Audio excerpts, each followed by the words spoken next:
ان جلوسوں میں 127 میلاد پارٹیوں نے اٹک شہر کا جو مرکزی جلوس تھا اس میں بھی حصہ لیا، جس میں جامعہ کے بھی 2 بار میلاد پارٹیاں، بزم فیضیہ اور بزم خوشبوئے مدینہ بلال آباد جسیہ۔ اگرچہ 12 ربیع الاول شریف کو پہلے اٹک میں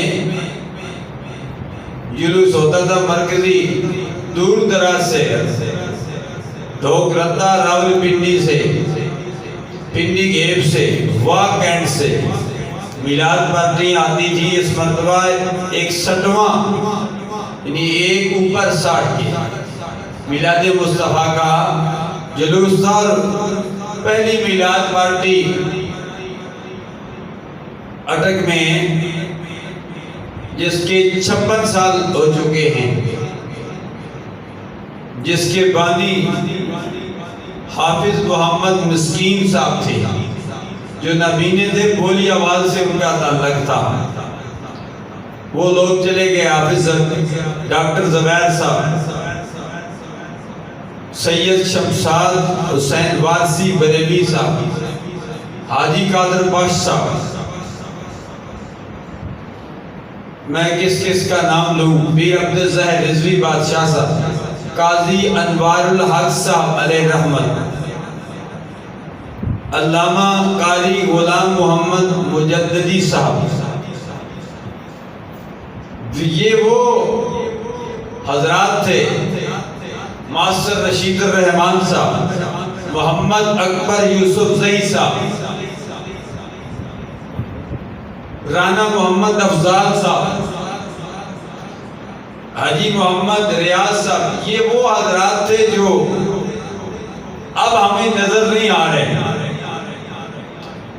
شہر خاموشی میں پہنچ چکے ہیں، لیکن اس کے باوجود ان کا نام زندہ ہے۔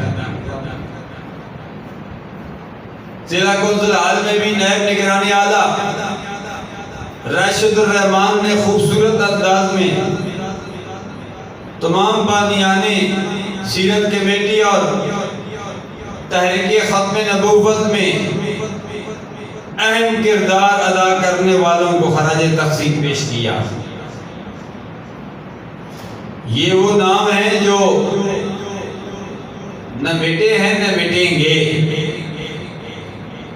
جس کی نسبت سرکار کے ساتھ ہو جائے نہ وہ مٹتا ہے نہ مٹے گا۔ نسبت بڑی چیز ہے، جس کی جو سرکار سے جس نے منہ موڑا وہ مٹ گیا۔ ابو جہل نے منہ موڑا، ابو لہب نے منہ موڑا، وہ مٹ گیا۔ اور جو سرکار کے قدموں میں رہا وہ اس وقت بھی زندہ، آج بھی زندہ، قیامت تک زندہ ہے، وہ مرتا نہیں ہے۔ جو سرکار کے منہ لگا،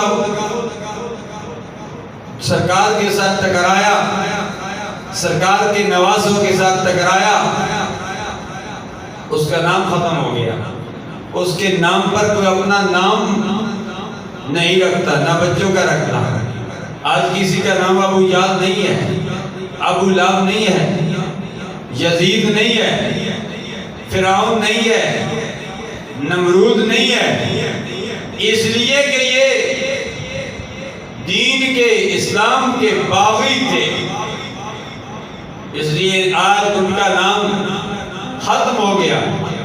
نام اسی کا زندہ رہتا ہے جو سرکار صلی اللہ علیہ وسلم کی غلامی میں زندگی گزارتا ہے۔ زندگی سرکار کی غلامی میں ہے۔ جو سرکار سے ہٹ گیا اس کا کوئی نام و نشان نہیں ہے۔ آپ اندازہ کیجئے، میں آپ کو مثال دیتا ہوں، موسم برسات، اللہ نے ہمیں 4 قسم کے موسم دیے، وضو کی فرائض بھی 4 ہیں۔ یہی بات ہمارے مسجد کے جمعے کے صف اول کے نمازی جو وقت پر نماز جمعہ پڑھنے کے لیے پہنچ جاتے ہیں، صحیح علی عمران صاحب تو اذان سے پہلے مسجد کا رخ کیا ہوا تھا، اذان نہیں تبھی آ رہے تھے، اور ان کے بھائی حسن نعمان صاحب، یہ بھی تشریف رکھتے ہیں، جن کی والدہ محترمہ مرحومہ مغفورہ کا وصال با کمال ہو گیا. ان کی نماز جنازہ کی امامت سے قبل میں یہی بات